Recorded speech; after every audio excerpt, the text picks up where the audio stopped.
What is going on, everybody? Thank you guys so much for joining me, and I will be continuing my series today, of course, on my NHL 2021-2022 season predictions. And for today's video, we're going to be discussing a young and up-and-coming team that's still rebuilding, but unquestionably has one of the brightest futures in the NHL, that being the Detroit Red Wings. So entering last year, the Red Wings were coming off a historically bad season where they were dead last in the NHL, not even close. They were so bad that despite the league being shut down before the season could end, the Red Wings were the only team that was already mathematically eliminated from playoff contentions. But anyways, entering last season, there was literally no expectations for this team, but despite them not having any, they managed to play respectably well. They were pretty competitive, and they did not finish last in the division. I expect them to finish much worse, and they gave me a little bit of hope. Taking a look at what they did last season, obviously they were still not a great team, but they were pretty competitive, all things considered. They finished with a 19-27-10 record for 48 points, which was good for 7th in the Central Division, and at a 70-point pace, they had a much better bounce-back season. Although you look at their stats, and still pretty abysmal. Their offense, 30th in the NHL at 2.23 goals for per game, and their power play also 30th at 11.4%. And their goals against were slightly better, but still not all that good. 3 on the dot in goals against per game for 20th in the league, and a 78.7% penalty kill percentage, which ranked 22nd. You know the Red Wings, you know that they're not a very good offensive team, one of the worst in the league. Defensively, they're not all that much better. It was really their goaltending that kept them in a lot of games, and they had to stand on their heads night in and night out, essentially, for this Red Wings team to be competitive. And looking at their top 5 scores from last season, I guess I cheated a bit since Jakub Vrana spent most of the year in Washington. But anyway, he's technically their leading scorer in 50 games with 19 goals and 17 assists for 36 points. So Vrana was a pretty solid player in Washington, but ever since he got dealt to Detroit, he really popped off. He was on a great goal scoring pace with basically a point per game. He definitely has a bright future with this Red Wings core. Then in second, there was Filip Hronek, who in 56 games had 2 goals and 24 assists for 26 points. I mean, for a defense that's not all that good, Hronek is essentially their number 1 defenseman. And although I think he's pretty solid, you probably shouldn't be your best defenseman on your team.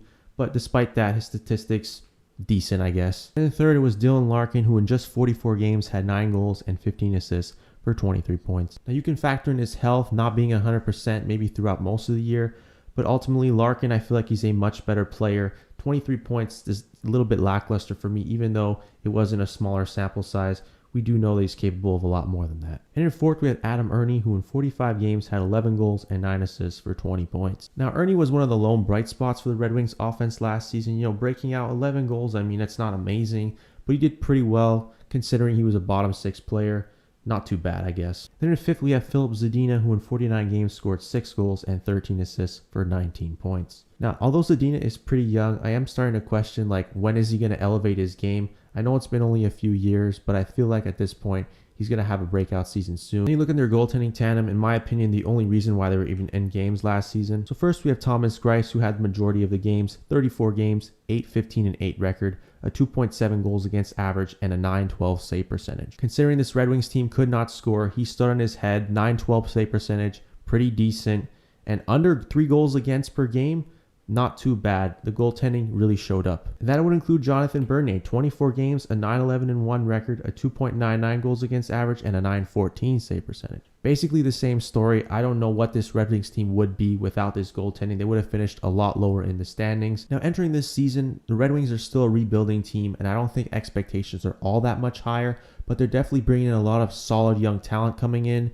So this team is looking to be very exciting to watch for the years to come. Looking at the offseason they had, honestly, pretty solid upgrades. Firstly, there's Nick Leddy, who's a pretty solid top 4 defenseman from the New York Islanders. He's definitely going to help this team's power play with this playmaking up there on the blue line. This has all the signs of being a pretty good signing, as Nick Leddy, obviously, who's going to help on the ice with the power play, can contribute roughly 30 to 40 points is my guess.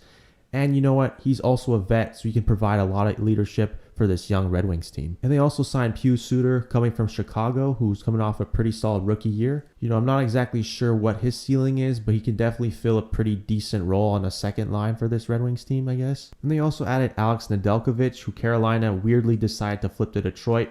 He was looking like a pretty solid young goaltender who was going to be the future of that franchise. But for some reason, they decided to trade him away. I guess they were lowballing him in contract negotiations.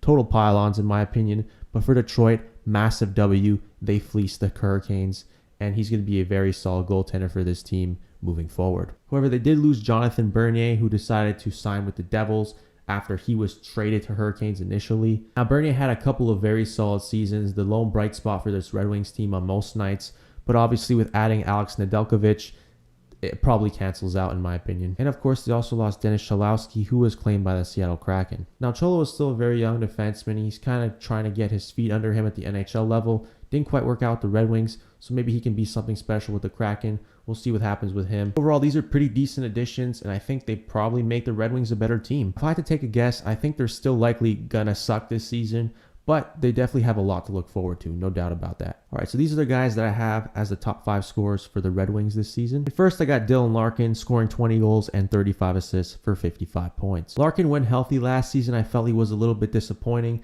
so I definitely think he's capable of bouncing back. I still feel like he's a very good second-line center in this league. Obviously, being on the Red Wings, he's in a first-line center role, but he should rack up about 50 points if he's on his game. I think that's very fair for Larkin. Then in second, I got Jakub Vrana, scoring 27 goals and 22 assists for 49 points. So I don't quite see him as the point per game player that he was ever since he arrived in Detroit last season, but I still think he's going to be the best goal scorer on this team, and he should be a solid partner in crime with Dylan Larkin on that top line. Then in third, I'm going to go with Tyler Bertuzzi with 24 goals and 23 assists for 47 points. Bertuzzi, I think he's a very solid player in this league. He's a very good complementary piece to complete that top line with Larkin and now Vrana, who used to be Mantha, but Vrana is obviously replacing him. At least that's what I think. I think Bertuzzi will be on the top line. I know some people might have Robbie Fabry. Maybe a guy like Zadina gets in that role. Lucas Raymond, if he makes the team, who knows? But I'm just going to go Bertuzzi just because of his experience, and we know we're going to get from him. I feel like he's capable of putting up roughly 20 plus goals and about 40 points. I think that's totally fair for Bertuzzi. And in fourth, I'm going to go with Filip Hronek, scoring 7 goals and 32 assists for 39 points. Even with the acquisition of Nick Leddy, I'm still going to say that Filip Hronek outscores him simply because he's much younger. For Nick Leddy on a new team, maybe he doesn't provide the same type of offense he did with the Islanders, but I still think he should record about 30-35 points.